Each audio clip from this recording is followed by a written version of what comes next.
We had our special needs prom called Boots and Bling. It was incredible on Friday night. We served the families of special needs kids. We had an awesome fajita dinner, free of charge, just for them to eat as much as they want to do. We had some entertainment for them. It's hard to be a parent in special needs world. And we just were able to just love on them and care for them in a great way. We had limo rides for the kids and young adults.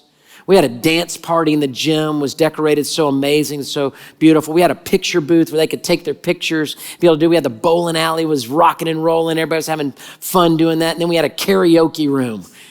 And they'd get up there on stage and they'd sing, and we had people all in there cheering like crazy. When they would walk in the door at the very beginning, they'd come through a paparazzi line. Everybody would just cheer and pom-poms like they were the most special, because they were. People walking in the door, and then that karaoke room, they'd sing and we'd cheer. And I'm standing in the back of the karaoke room and I'm watching, and I'm just like, what a church. This is awesome.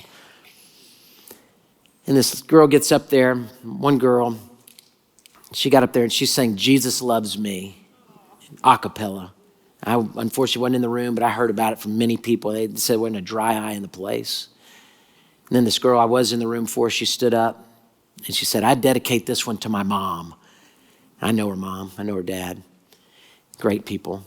And she began to sing this song by Tim McGraw, Rodeo Coming, to live like you were dying, to talk about the courage of her mom and her dad of just going for it in life and the ways they blessed her. And that song of live like you were dying, listen to the lyrics of it and think about what we just talked about. He said, I was in my early 40s with a lot of life before me, and a moment came that stopped me on a dime. I spent most of the next days looking at the x-rays, talking about options and talking about sweet time. Then I asked him when it sank in that this might really be the real end. How does it hit you when you get that kind of news? Man, what did you do? And he said, I went skydiving. I went Rocky Mountain climbing. I went 2.7 seconds on a bull named Fu Manchu.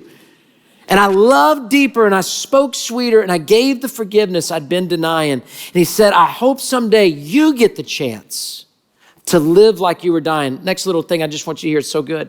And he said, I was finally the husband that most of the time I wasn't, and I became a friend would like to have. All of a sudden going fishing wasn't such an imposition. I went 3 times that year I lost my dad. Well, I finally read the good book, and I took a good hard look at what I'd do if I could do it all again. And then it goes back into the chorus. We got to live like we were dying, because we are, and to live for the things of eternity and the things of God. Hey, thanks for watching. To find out more about Houston's First, you can subscribe to our channel, or you can go to houstonsfirst.org.